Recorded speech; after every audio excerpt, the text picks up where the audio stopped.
بسم الله الرحمن الرحيم أخيارتا وديga dhageysaysay meel kasto adduun ku nooshiin waa idin salaamaya waxaan jeclahay maanta ra'yigayga inay ila qaybsataan meel walba adduun ku nooshiin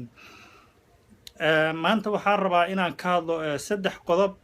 oo ka mid yahay ciidanka xoogga dalka Soomaaliyeed oo ka mid yahay shacabka Soomaaliyeed ra'yiga aan ka qabay waxaan u sheegayo waxaa ka mid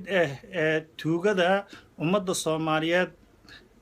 jawaan ka dhigtaan ciid ku jirto kale si ay xabadda isaga dhigaan marka waxaan idin